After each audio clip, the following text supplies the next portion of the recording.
पुनः स्वागत है आप सभी का विवेक पाठशाला पे। हम लोग कहानी श्रृंखला पे बातचीत किए थे कहानी का प्रकाशन और कहानी किस कहानी संग्रह में लगा हुआ है। इसके साथ साथ कहानी सबसे पहले किस पत्रिका में प्रकाशित हुई थी उस पे हम लोग अपनी बातचीत किए हैं। आप लोग देखे होंगे प्रीवियस ईयर के क्वेश्चन पेपर। अब कई बार कहानी जो भी कहानी हम लोग के सिलेबस में लगा हुआ है उस कहानी पे कुछ प्रमुख आलोचक ने क्या टिप्पणी की है वहाँ से प्रश्न बार बार पूछा जा रहा है। उसी को ध्यान में रखते हुए हम लोग आज जो प्रमुख कहानी है और कुछ चर्चित आलोचक जो कहानी पे अपनी टिप्पणी या आलोचनात्मक दृष्टि का प्रकाश डाले हैं उन्हीं के शब्दों में समझने का प्रयास करेंगे। सबसे पहले हम देखेंगे पहली कहानी। उसने कहा था कहानी है जिसके लेखक चंद्रधर शर्मा गुलेरी हैं। उसने कहा था कहानी जिसके लेखक चंद्रधर शर्मा गुलेरी हैं। इसका प्रकाशन वर्ष 1915 ईस्वी में सरस्वती नामक पत्रिका में सबसे पहले प्रकाशित हुई थी। आचार्य रामचंद्र शुक्ल जो हिंदी साहित्य के आलोचनात्मक इतिहास लिखे लिखे और हिंदी साहित्य में इनका योगदान अविस्मरणीय रहा। तो आचार्य रामचंद्र शुक्ल उसने कहा था कहानी पे अपनी टिप्पणी करते हुए कहते हैं उन्हीं के शब्दों में उसने कहा था मैं अंत प्रेरित भाव का ऐसा कुमार और स्वाभाविक विकास है जो पात्रों को चमत्कृत कर देता। इसकी घटना ही बोल रही पात्रों की बोलने की आवश्यकता नहीं। यह अनूठी कहानी है। यानी संक्षेप में कहा जाए तो आचार्य रामचंद्र शुक्ल कहते हैं कि जो भी पात्र हैं वह पात्र ही या जो भी घटना है उसमें वह घटना ही बोलती है। पात्र को बोलने की किसी भी प्रकार की आवश्यकता नहीं होती। नामो सिंह उसने कहा था कहानी पे टिप्पणी करते हुए लिखते हैं शिल्प के दृष्टि से उसने कहा था अपने समय से बहुत आगे की रचना है। पूर्व दीप्त का ऐसा सजीव प्रयोग हिंदी कहानी में पहली बार दिखती है। यानी कि नामो सिंह में उसने कहा था कहानी को फ्लैशबैक से यानी कि पूर्ण दीप्ति के रूप में उस कहानी के बारे में अपनी बात रखते हैं। राजेंद्र यादव उसने कहा था कहानी पे टिप्पणी करते हुए कहते हैं यह हिंदी की पहली यथार्थ कहानी है जिसने रोमानियत के भीतर झांकते हुए जीवन की कठोर सत्य को स्वीकार किया है।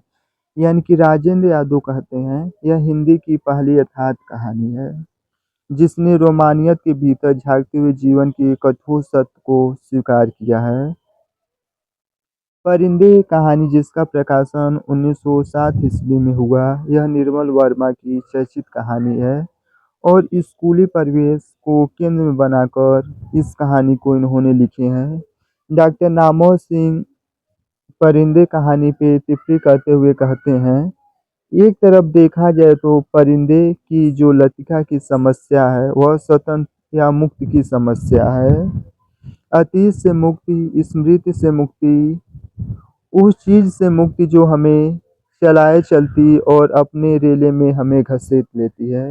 यानी कि नामो सिंह परिंदे कहानी पे टिप्पणी करते हुए लतिका की जो स्वतंत्रता है उस स्वतंत्रता की मुक्ति का इन्होंने वकालतनामा किया है।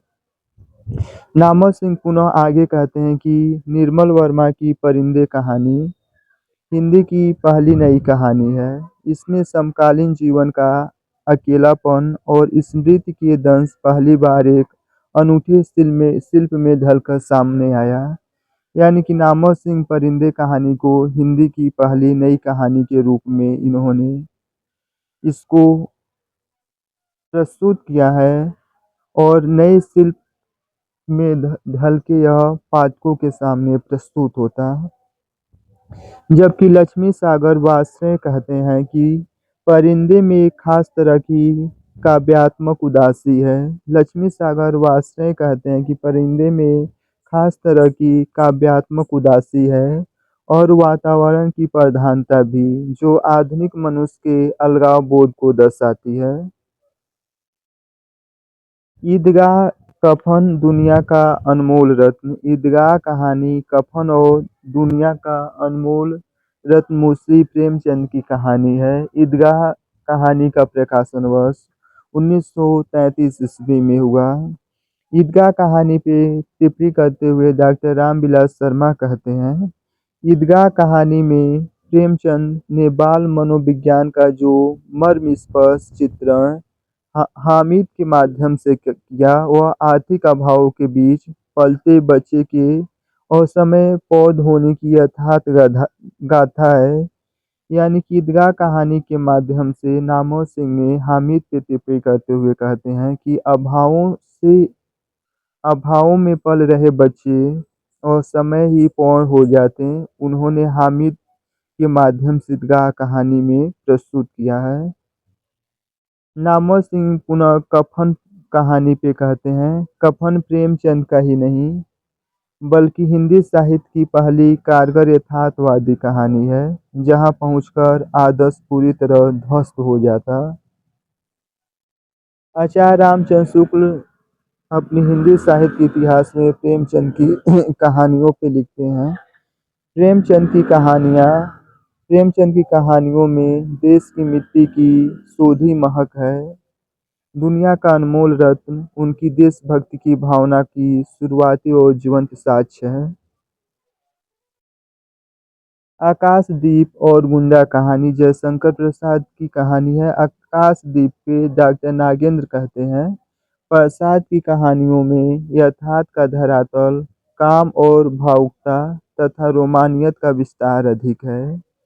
आकाशदीप प्रेम और घृणा के तीव्र अंतर्द्वंद की काव्यात्मक प्रतीत है।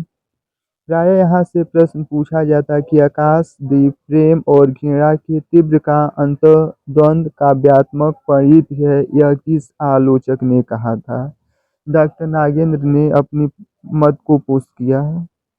यादव बच्चन सिंह आकाशदीप कहानी के माध्यम से कहते हैं, चंपा हिंदी कहानी के इतिहास में अप्रियतम स्त्री चरित्र है, जो व्यक्तित्व प्रेम को व्यापक मानवीय कर्तव्य के लिए उत्सर्ग करती। वही गुंडा अतीत के गौरव और व्यक्तिगत नैतिक का अभाव है। चंपा हिंदी कहानी के इतिहास में अप्रियतम स्त्री है, जो व्यक्तिगत प्रेम को व्यापक मानवीय कर्तव्य के उत्सर्ग कर देती। वही गुंडा अतीत गौरव और व्यक्तिगत नैतिक आख्यान है। तीसरी कसम लाल पान की बेगम कहानी के लेखक फणीश्वरनाथ रेणु हैं। डॉक्टर नामवर सिंह रेणु के बारे में लिखते हैं कि रेणु ने हिंदी कहानी को ग्रामीण अंचल की धूल, गंध, संगीतात्मक से समृद्ध किया। तीसरी कसम सिर्फ एक प्रेम कहानी नहीं है, बल्कि लोक चेतना का संगीतमय दस्तावेज है। यहाँ से प्रश्न पूछे जाने की संभावना है कि तीसरी कसम सिर्फ एक प्रेम कहानी नहीं बल्कि लोक चेतना का संगीतमय दस्तावेज है, यह किस आलोचक ने कहा था? तो डॉक्टर नामवर सिंह ने तीसरी कसम कहानी को एक प्रेम कहानी नहीं बल्कि लोक चेतना का संगीतमय दस्तावेज कहा।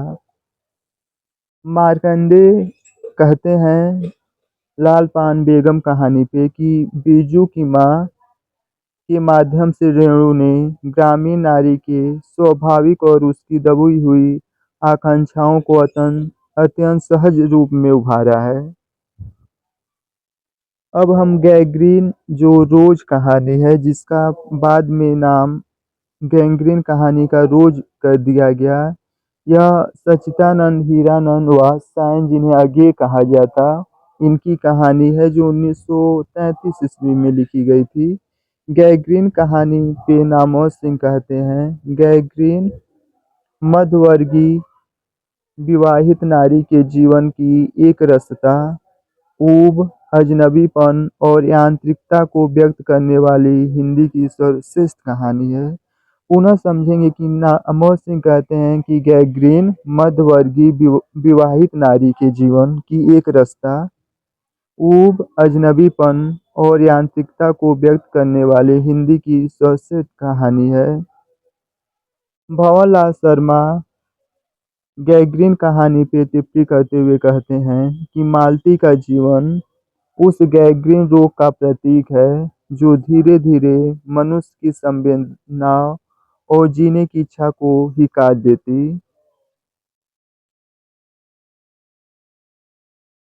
अब हम चीफ की दावत और अमृतसर आ गया कहानी पे बात करेंगे।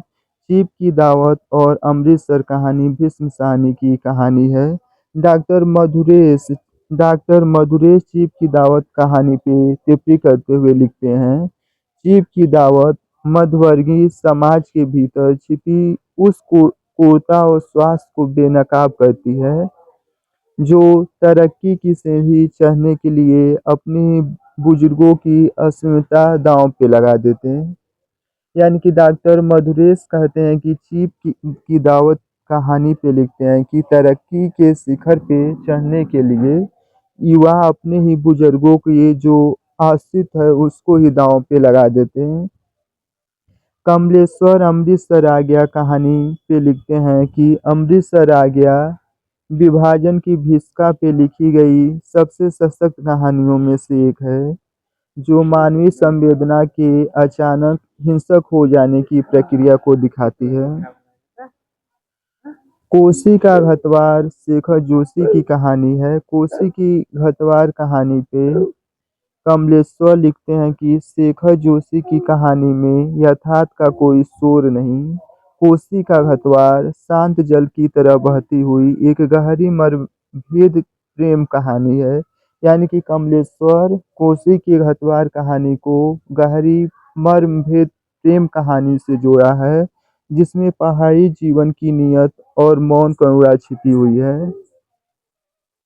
पिता कहानी ज्ञानरंजन की कहानी है। इसमें डॉक्टर धनंजय पिता कहानी पे टिप्पणी करते हुए लिखते हैं कि ज्ञानरंजन की पिता कहानी